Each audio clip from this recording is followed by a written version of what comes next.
right, so one more small category, and then we'll get into a more detailed category. Let's talk about editing. The nominees here: Argo, Life of Pi, Lincoln, Silver Linings Playbook, and Zero Dark 30. I'm going to go with Zero Dark 30 on this one for me because, again, that last sequence, it's just so well put together, and it shifts the tone of the movie entirely. It shifts the characters. It's almost like a completely separate movie, and it becomes this other thing, and but it's still in the same film. Yeah. You're in that film. So I really like Zero Dark 30 for that. Mm-hmm. Yeah, I would definitely personally pick Zero Dark 30 for the same reasons you mentioned. Historically, not always, but often whichever film wins best editing wins best picture. Mm-hmm. So if just kind of taking that idea, if it's down to say Argo or Lincoln, and well, we'll talk about it in the other category for the next episode, but I'll say Argo for best editing. Mm-hmm. I'll predict a win. I thought when I saw Silver Linings Playbook, I was kind of really impressed with the editing in it because at first I thought it was so like jumping hectically, like why is it doing that? And then this is about a character who is bipolar, so therefore the editing of the film is going to kind of reflect his mind state in some ways. And I thought it was such a really nice way to incorporate that and make the editing part of the story. So if I had a personal preference, I would say Silver Linings Playbook, but I'm pretty sure Zero Dark 30 is going to win this one. Yeah, I think I'd have to concur with James. And the only sort of setback I have with guessing Zero Dark 30 is that it's a little longer than I wanted it to be. I saw it twice, so I really felt like I had to go see it again just to make sure that was actually sort of true to what I was thinking. And I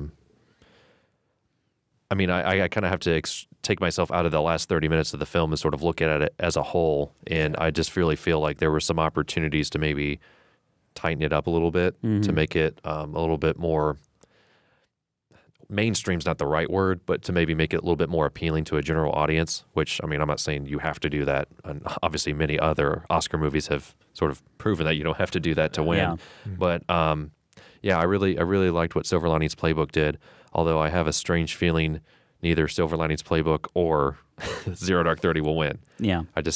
It's always been a category to me that's been very sort of frustrating because I always like get fixated on this one movie and then it never wins. Yeah. And I'm very frustrated. But then it also goes along the same winning Best Picture, and I'm never agreeing with who wins Best Picture. So except for I think the most recent one that I think you and I, Andy, were just like over the moon about was when the Hurt Locker won. But that was mainly because we didn't want Avatar to win. Yes. So. Yeah. Well, I will say in this category particularly, Lincoln had an awful scene at the beginning that really needed to be cut out, and it also had about 10 extra minutes at the end that could have easily been lopped off, and it would have been a much tighter, much more focused film.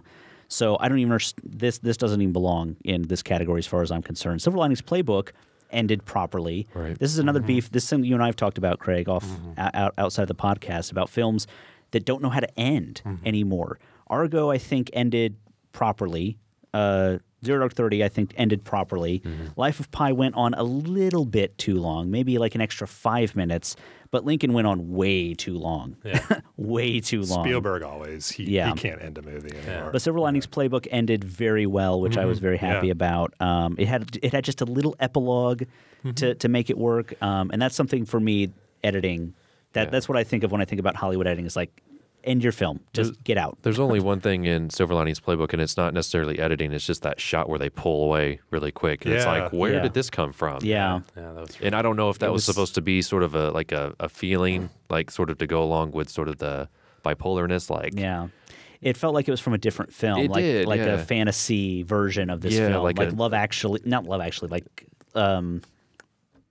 Moulin Rouge. That's what it felt like. It did. It felt very unnecessary. And that was, if I could take out anything from that movie, that would be the only thing. Just seemed very strange. I was like, oh, wait, what?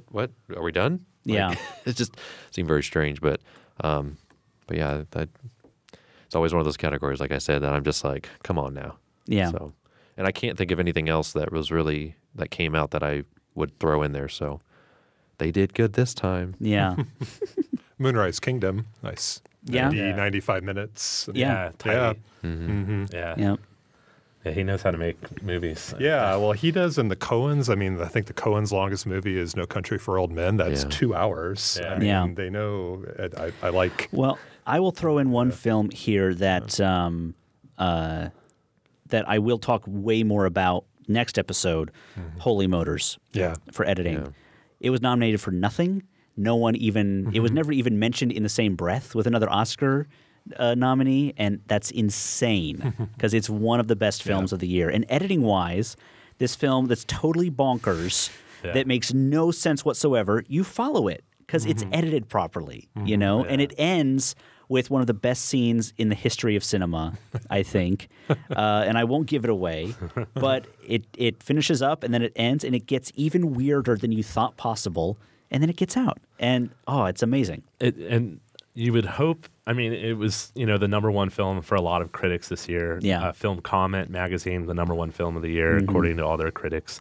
But that film is just too weird to send to Academy voters. Can you imagine, like, trying to screen that film, like, Yeah. Well, Abe Vigoda sitting down to watch that film? We know the stats. There's something like 80% are males, white males over the age of 60 or something Yeah. like that of the Academy voters. It's like 5% women, like 3% under the age of 30. And so I understand it, but I don't like it. Yeah, and yeah. I will keep fighting for that movie. I will never forget. A Place for Film is recorded at WFIU Studios in Bloomington, Indiana.